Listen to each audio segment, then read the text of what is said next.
Hi friends, 9ஆம் வகுப்பில் நம்ம மேலும் சில கொஸ்டினை பார்க்க போகிறோம். நம்ம அதை டைரெக்டாக இப்போ நம்ம பார்த்துருவோம். இப்போ இனிமையும் நீர்மையும் தமிழினல் ஆகும் என்று நூல் பிங்கள நிகண்டு. யாமிருந்த மொழியிலே தமிழ் மொழி போல் இனிதாவது எங்கும் காணோம் என்று பாடியவர் பாரதியார்.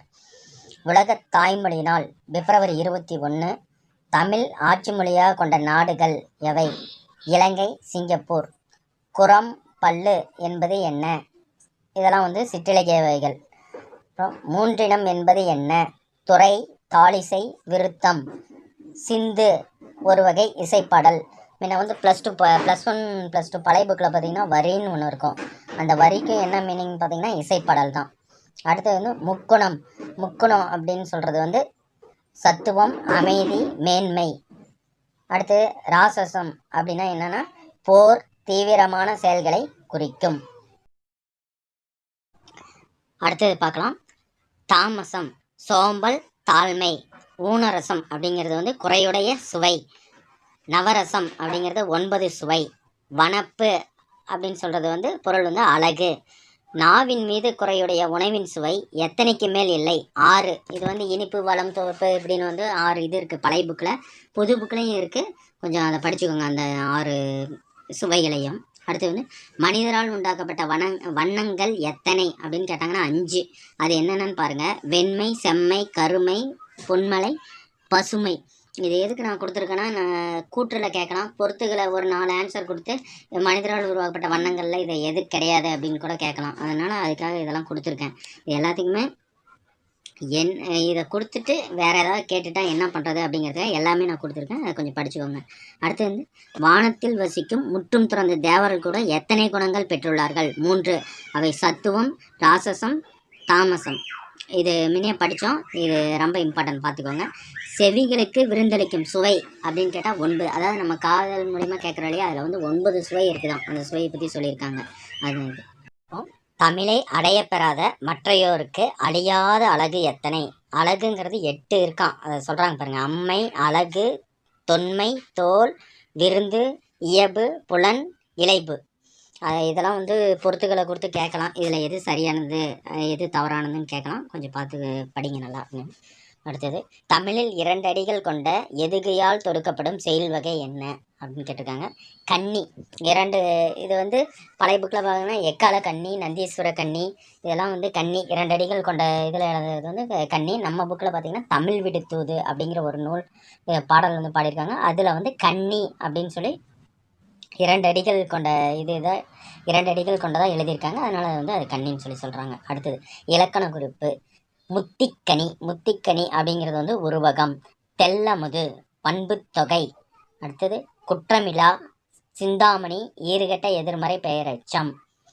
செவிகள் உணவான 4ஆம் வேற்றுமை தொகை. இது செவிகளுக்கு உணவான. இதில் 4ஆம் வேற்றுமை தொகை உறுப்பு மறைந்து வருது. கு அப்படிங்கிற உறுப்பு மறைந்து வர்றதுனால இது 4ஆம் வேற்றுமை தொகை. அடுத்து வாயில் இலக்கியம், சந்தி இலக்கியம் அப்படிங்கிறது என்ன அப்படின்னு அது என்ன இலக்கியம் அப்படின்னு கேட்டாங்கன்னா தூது.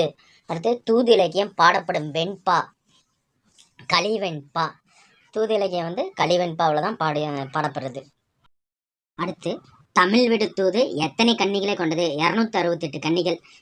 இந்த தமிழ் விடுத்தூது யார் மேலே பாடுறாங்க? பாடப்படும் தலைவன் யாருன்னா சொக்கநாதர் மீது தமிழை தூது விடுவதாக பாடுறாங்க. இதனோட ஆசிரியர் யாருன்னு தெரியல. அடுத்து தமிழ் விடுத்தூது நூலை முதலில் பதிப்பித்தவர் உவே சாமிநாத ஐயர். இவர் 1930ஆம் ஆண்டு இந்த நூலை பதிப்பித்திருக்காரு.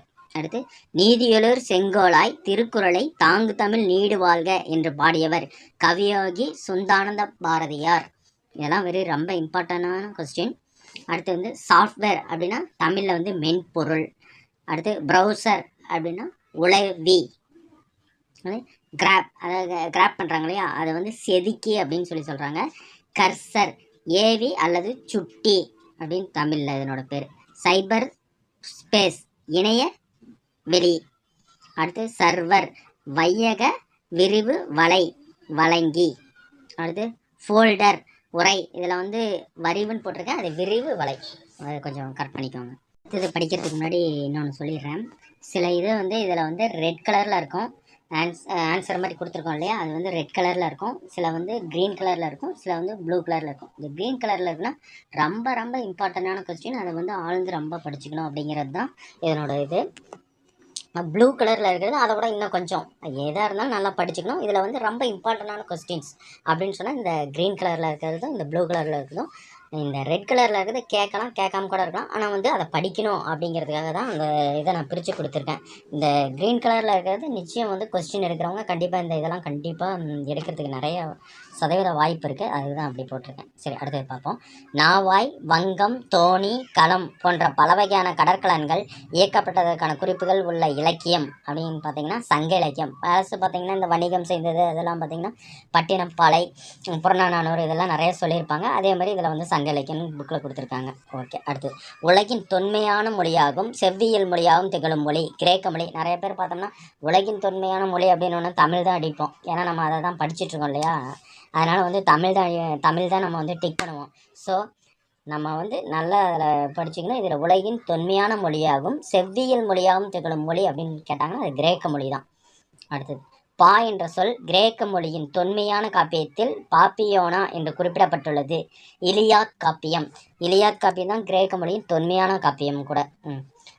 அப்போலா என்னும் கடவுளுக்கு பாடப்படுவது கிரேக்க மொழியில் குறிக்கப்படுவது பா என்று கிரேக்கத்தில் குறிப்பிடுகிறது. பா அப்படின்னு சொல்லி கிரேக்கத்தில் வந்து குறிக்கிறாங்க. அடுத்தது பார்ப்போம்.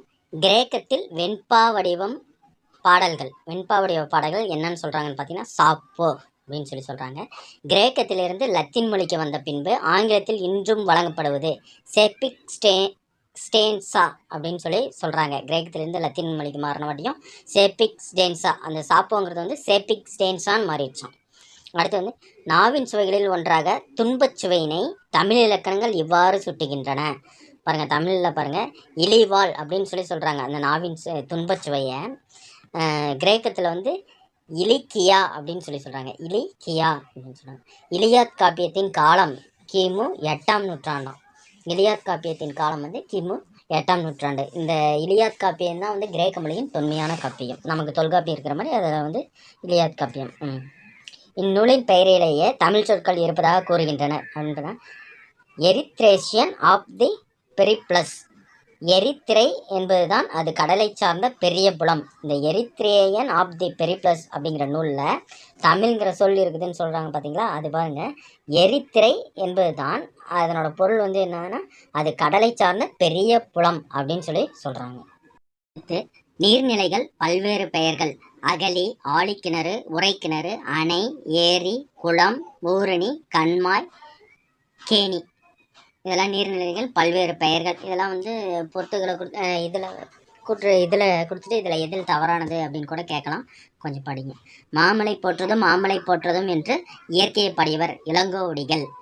அடுத்து உலக சுற்றுச்சூழல் நாள் கொண்டாடப்படுவது ஜூன் 5. காற்று தினம் கொண்டாடப்படுவது ஜூன் 15. இதை வந்து நான் எக்ஸ்ட்ரா கொடுத்துருக்கேன், இது புக்கில் கொடுக்கல, ஆனால் வந்து காற்று தினம் கொண்டாடப்படுவது வந்து ஜூன் 15. ஓகே. நீரின்றி அமையாது உலகம் என்று கூறியவர் வந்து திருவள்ளுவர்.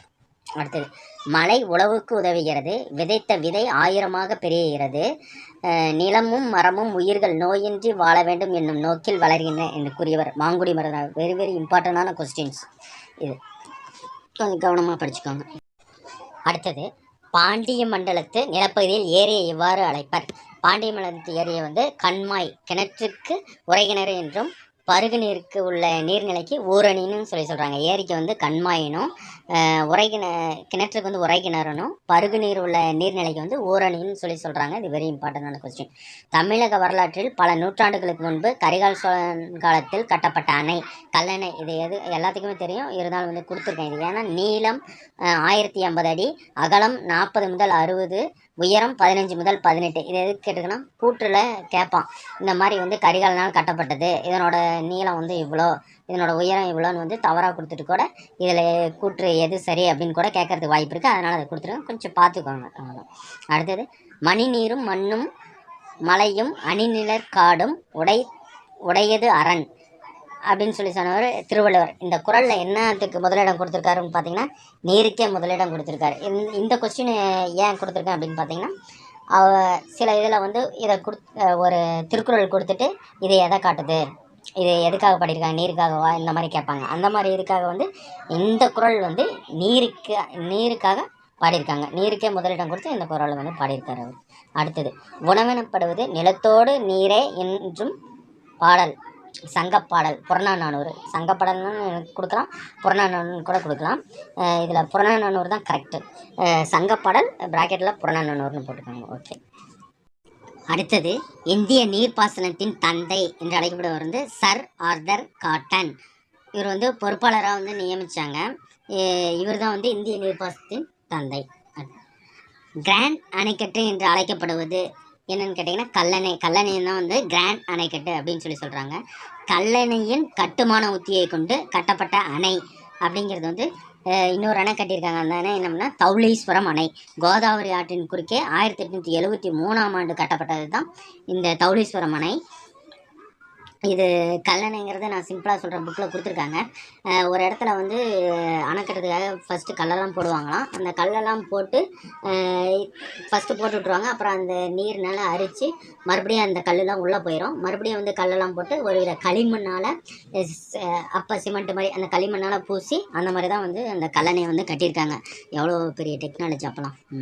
அடுத்தது, தமிழ் மரபில் நீரும் நீராடலும் வாழ்விலோடு பிணைக்கப்பட்டவையாக விளைகின்றன என்பார் பேராசிரியர் தோ பரமசிவம். இது வெரி வெரி ரொம்ப இம்பார்ட்டன்ட் கொஸ்டின். அடுத்தது, குள்ள குளிர குடைந்து நீராடி என்கிறார் ஆண்டாள். ஆண்டாள் வந்து குள்ள குளிர குடைந்து நீராடி என்கிறார் ஆண்டாள். அடுத்தது, தெய்வ சிலைகளை வந்து குளிர்விப்பதை திருமஞ்சன ஆடல் என்று கூறுவர். இது வந்து கூற்றில் கொடுப்பாங்க அப்படிங்கிறதுக்காக கொடுத்துருக்கேன். தெய்வ சிலை வந்து குளிர்விக்கிறது வந்து திருமஞ்சன ஆடல் அப்படின்னு சொல்லுவாங்க. இதில் வந்து தெய்வ சிலைங்கிறதுக்கு சிலைன்னு எழுதியிருக்கேன், அது சிலை, அது கொஞ்சம் இது பண்ணிக்கோங்க. அடுத்த இதில் தவறாமல் பார்த்துக்கிறேன். சனி நீராடு என்பது அவ்வை வாக்கு. சனி நீராடு என்பது அவ்வை வாக்கு. இது வெரி இம்பார்ட்டண்டான கொஸ்டின். அடுத்தது, உருபன், மோர்பீம், ஒளியன், பொன்மீம், ஒப்பிலக்கணம், கம்பேரிட்டிவ் கிராமர். இது ரொம்ப இம்பார்ட்டண்டான கொஸ்டின்ஸு, கொஞ்சம் பார்த்துக்கோங்க. பேரகராதி, லெக்சிகாம். அடுத்தது, நிலத்தடி நீர்வளம் குறைந்து வரும் நாடுகள் எவை? அமெரிக்கா, இந்தியா, சீனா, பாகிஸ்தான். இதில் 3 நாடு கொடுத்துட்டு ஒரு நாடு வேறு நாடு கொடுத்துட்டு இதில் இல்லாத நாடு எது அப்படின்னு சொல்லி கூட கேட்கலாம். அதனால தான் நான் 4 நாடுமே கொடுத்துருக்கேன். அடுத்தது, உலகம் விரைவில் குடிநீருக்கான கடும் சிக்கலை எதிர்கொள்ளும் என்று எச்சரித்தது உலக சுகாதார நிறுவனம். அடுத்தது, அகழி, கோட்டையின் புறத்தே அகழ்ந்தமைக்கப்பட்ட நீர் அரண். அந்த கோட்டையின் பின்னாடி பார்த்திங்கன்னா ஒரு நீர் மாதிரி, அது யாரும் உள்ளே வரக்கூடாது அப்படிங்கிற மாதிரி அமைச்சிருப்பாங்க. அதுதான் வந்து அகழி. அடுத்து, அருவி, மலை முகட்டு தேக்க நீர் குத்திட்டு குதிப்பது. மேலேருந்து தேக்கி வச்ச நீருங்கிற மாதிரி அப்படியே கீழே வந்து துள்ளி குதிக்கும், அதுதான் வந்து அருவி. அடுத்து, ஆழிக்கிணறு, கடலருகே தோண்டி கட்டிய கிணறு ஆழிக்கிணறு. நம்ம வந்து திருச்செந்தூரில் பார்த்திங்கன்னா தெரியும், நாழிக்கிணறுன்னு சொல்லுவாங்க, அது கூட ஒரு ஆழிக்கிணறு தான். அடுத்து, 6 பெருகி ஓடும் நதி. அடுத்து, இளஞ்சி, பல வகைக்கும் பயன்படும் நீர்த்தேக்கம். உறைக்கிணறு, மணற்பாங்கான இடத்தில் தோண்டி சுடுமண் வலையிட்ட கிணறு. ஊரணி, மக்கள் பருகு நீர் உள்ள நீர்நிலை. ஊற்று, அடியிலிருந்து நீர் ஊழுவது. ஏரி, வேளாண்மை பாசன நீர்த்தேக்கம். கட்டுக்கிணறு, சரளை நிலத்தில் தோண்டிய கல் செங்கற்களால் அகச்சுவர் கட்டிய கிணறு. கடல், சமுத்திரம். கண்மாய், பாண்டிய மண்டலத்தில் ஏரிக்கு வழங்கப்படும் பெயர். இது முன்னாடியே பார்த்தோம், இருந்தாலும் இதுலையும் கொடுத்துருக்காங்க. குண்டம், சிறிதாய் அமைந்த குளிக்கும் நீர்நிலை. குண்டு, குளிப்பதற்கேற்ற சிறுகுளம். குமிழி ஊற்று, அடிநிலத்து நீர் நிலமட்டத்திற்கு கொப்பளித்து வரும் ஊற்று. இதெல்லாம் எதுக்கு கொடுத்துருக்கேன் அப்படின்னா, இதிலேருந்து கூற்றோ இல்லை இளஞ்சி அப்படிங்கிறது என்னவோ இது எல்லாமே நம்ம கொஞ்சம் இம்பார்ட்டன்ங்கிற மாதிரி தான். கொஞ்சம் படிச்சுட்டு போனால் தான் டிஎன்பிஎஸ்சி மாதிரி ஒரு பெரிய எக்ஸாம்னால் நம்ம காம்படிட்டர் கூட போட்டின்னு போட முடியும். அடுத்து, கூவல் அப்படிங்கிறது உயர்மண் நிலத்தில் தோண்டப்படும் நீர்நிலை. கேணி, அகலமும் ஆழமும் உள்ள பெருங்கிணறு. சிறை, தேக்கப்பட்ட பெரிய நீர்நிலை. இது பாருங்கள், சிறைன்னு சொல்கிறாங்க. இன்னொரு இடத்துல வந்து சிறை அப்படிங்கிறத வந்து நம்ம சிறை சொல்லுவோம், சிறைச்சாலையை. இதில் பாருங்கள், சிறை அப்படிங்கிறது தேக்கப்பட்ட பெரிய நீர்நிலை. இது வந்து கொஞ்சம் நம்ம நல்லா படிச்சுக்கணும். இதெல்லாம் வந்து தேக்கப்பட்ட கூற்றில் கூட கொடுத்துட்டு சிறைன்னு கொடுத்துட்டு தேக்கப்பட்ட பெரிய நீர்நிலைன்னு நம்ம தப்பாக எழுதிட்டு வரதுக்கு வாய்ப்பு இருக்குது. கொஞ்சம் நல்லா சிறை அப்படிங்கிறது வந்து மீண்டும் மீண்டும் படிச்சுக்கோங்க. தேக்கப்பட்ட பெரிய நீர்நிலை. அடுத்து, புனர்குளம், நீர்வரத்து மழையின்றி மழை நீரையே கொண்டுள்ள குளிக்கும் நீர்நிலை.